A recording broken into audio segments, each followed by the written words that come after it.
As the sun was setting, Abram fell into a deep sleep, and a thick and dreadful darkness came over him.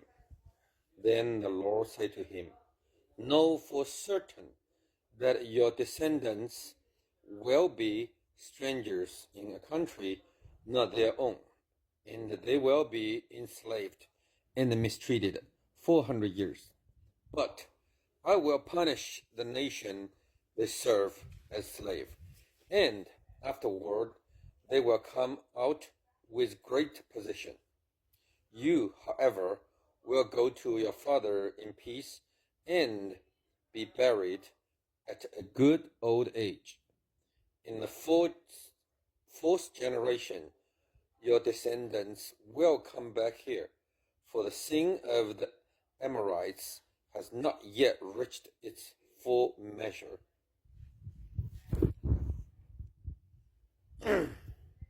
Yeah, this whole thing, let's look at about this.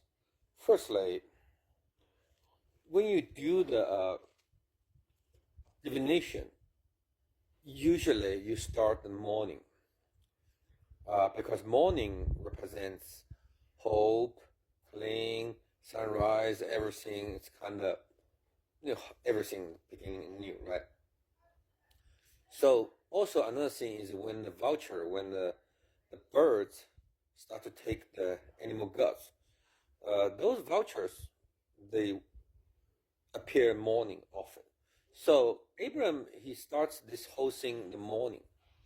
I saw some witchcraft. I saw some witcher, or they do the crystal ball, those things, right? How many of them spend 20 minutes doing the ablakepla, those kinds of things? Not many. And how many do a lot of rituals, a lot of preparation for that? Not many. Basically, the less you input, the less you receive. But here, it's God let Abram did almost whole day from morning to afternoon, right? The sun setting. So when Abram fall into deep sleep, I think it's not called sleep, because when you do that kind of sacrifice, that kind of ritual, you're tired. You need a focus, and kind of like when you do meditation, you really into the stage. It's actually when the darkness, thick, dark things come over, that kind of sensation. I highly believe it is into the deep meditation stage, because I had that experience. I did the meditation before, so I can just have the same feeling about this. And when Abram into that, and God gave him message for certain. What do you mean for certain? Also, for God, do you think that God needs take that whole day to find out? No, not necessarily. But why take so long? God gave him the result. I believe because heavens, they are outside of our 3-dimension or 4-dimension world, and a lot of activities, we are kind of like a chess played by the gods. So actually, God is making the deal with another gods, and they have discussion in the heavens. So that takes time. But at this time, God kind of give you a hint first, okay? And in case you really lost, you get so tired or get disappointed, whatever. So I'm giving you a quick hint, a quick heads up. Hey, for certain, okay, your descendant served for 400 years. Think about it. Time. They have time. Why not 300, one or 500. Yeah, they can 300, they can be 300 or 500, but the time, exactly time, 400 years, it's kind of more accuracy. God give the time to the 400 years. And talk about your descendant serve some kind of nation.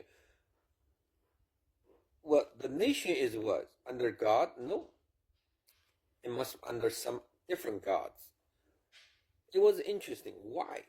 Why Abraham need to go through this? Why? Is it repent, or is there some kind of punishment for Abraham's sin?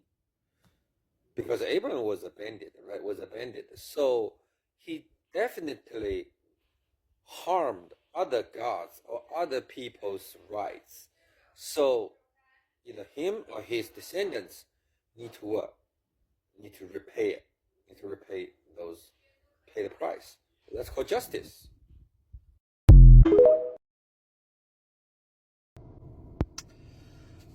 Some friend heard my previous video and try to draw a conclusion quick, or try to put it in modern theology conclusion. But I don't want this kind of method, use this kind of method, because firstly, I always believe there is every road leads to Rome. Even in the Bible say there is the door is narrow, right? The door is narrowed, but doesn't mean the road, you only have one narrow road. You have many roads, but when you reach the door, then you will see who will fit. That's what my understanding. Secondly, these couple of days, I still put myself in that situation, the divination situation.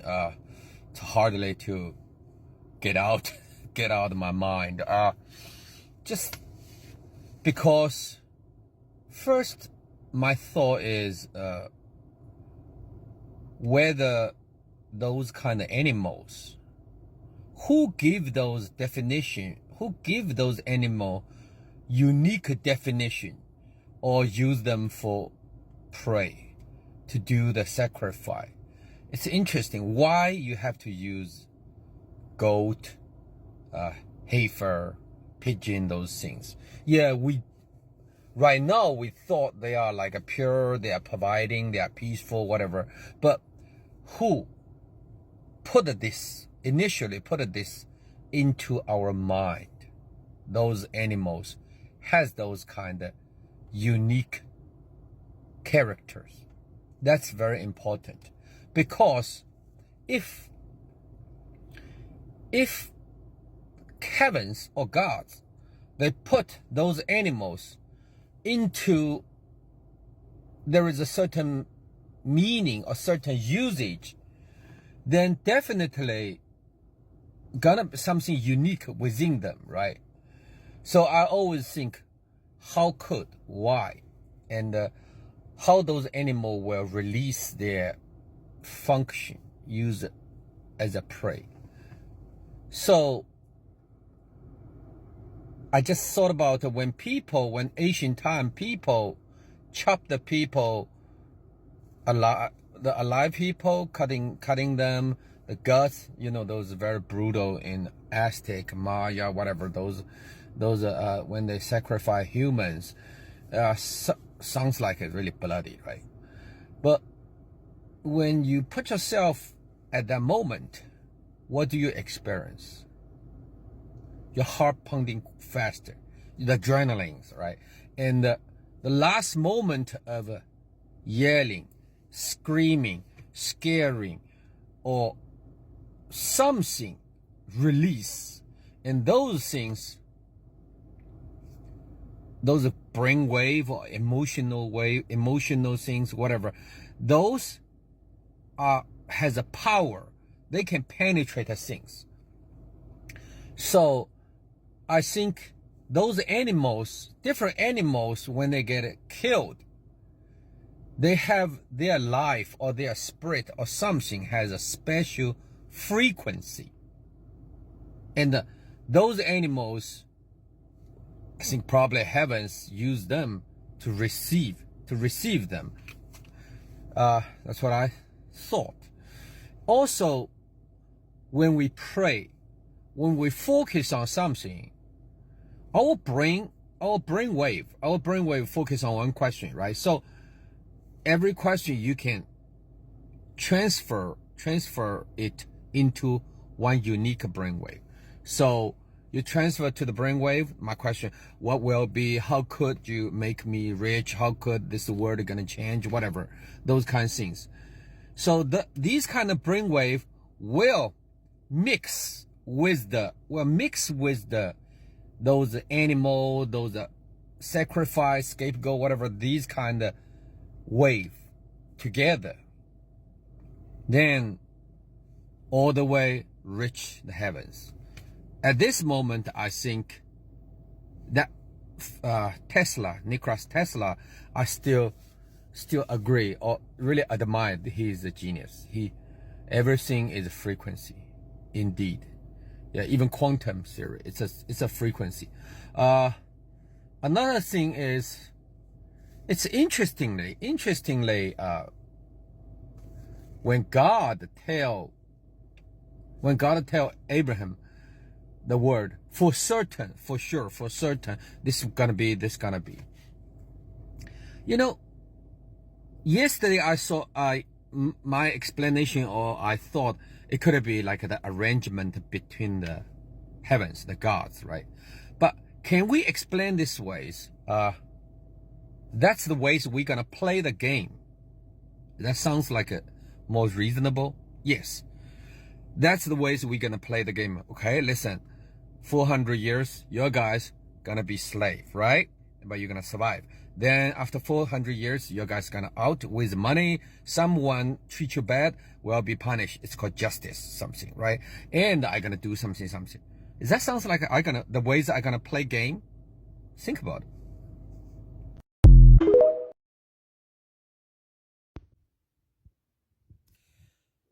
Do you like meatball? Spaghetti cheese? Yes. But what if I tell you the only food is spaghetti meatball? Only this food. All other food are trash. Do you believe that?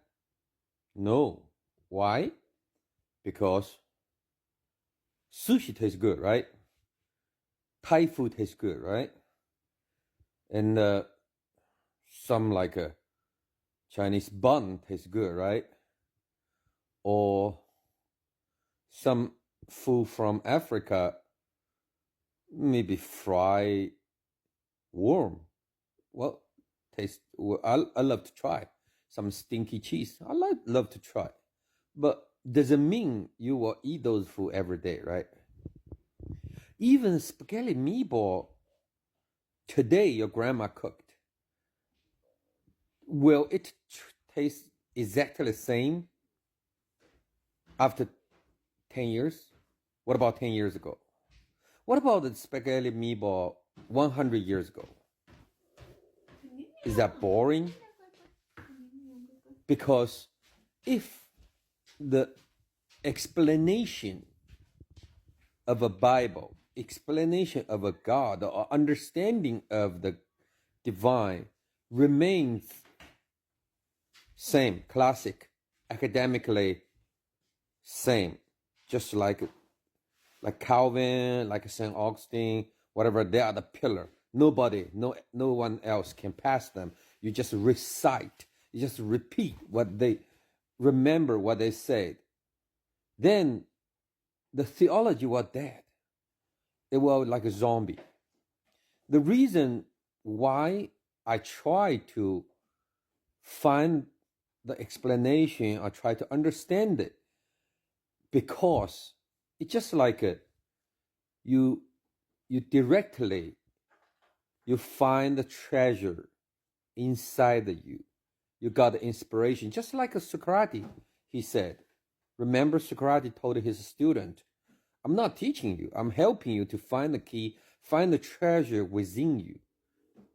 That's a lot, even in the Zen, in the Buddha, in a very famous dialect, I'm just pointing you the direction. But you can point this way, you can point that way, whatever. That's where you can find the truth. So I'm not ready, or I don't like people try to quickly jump into a standardized script, like understanding of the Bible. Everything is, love, everything is faith, everything is Jesus is the Lord. No, don't do that. It make you eating a spiritual fast food. You kind of like you eating a Burger King every meal. And you may feel fulfilled, you're spiritually fulfilled, full, right? But it's not healthy. You need to learn how to cook, how to think. Sometimes you play wiggling a little bit, play with your own food. You can play eggplant, make a lasagna, or you can play a squash, make a lasagna. It make you spiritually full instead of get a Burger King, get a fry. Number one, number two, you just like put the modularize everything. Yeah, that's the ways I'm trying to figure out. Yeah. Also let's I always believe this. Back to the beginning, when we do the statement analysis, or when we try to figure out the solution, right? Try to find the issue. Always back to the very far beginning of the statement or the inquiries. Find out first what Abraham he wants. His inquiry.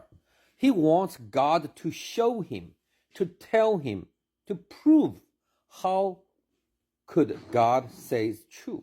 Because God said, I'm going to make you a great nation, your descendant will be whatever, right? So at the least, he need some kind of things to prove. Then let's see what God said. Well, your descendant will serve some country for 100 years, they will come back, whatever. Yeah, sounds like it's very for sure, I tell you, but is there anything can prove to him at this moment? Well, Sunday school or church will use the word, that's because it's called faith. Faith is something you believe, something you unsee. And no, I don't even believe this. Firstly, prove. What proves? At least, hey, Abraham, you will see you have a son. Your son have so many kids, right? Or you will see how could you see something 400 years? Abraham will live about 125, 140 what it died, right? So nothing can prove to him. All God said for sure, I'm for sure. It just sounds like a bluffing, sounds like a try to act like authority. Hey, this is for sure. The game gonna play this way, okay? Don't worry, and you're gonna die peacefully, go to your father's, whatever. None of it answers Abraham's question. How can you prove this? None. Zero. Nada. So another question comes. What really Abraham gained from this deep meditation, from this pray, from this? Because when Abraham he's doing the divination, right? I believe he has own way to interpret everything. Try to interpret what's going on. Oh, okay.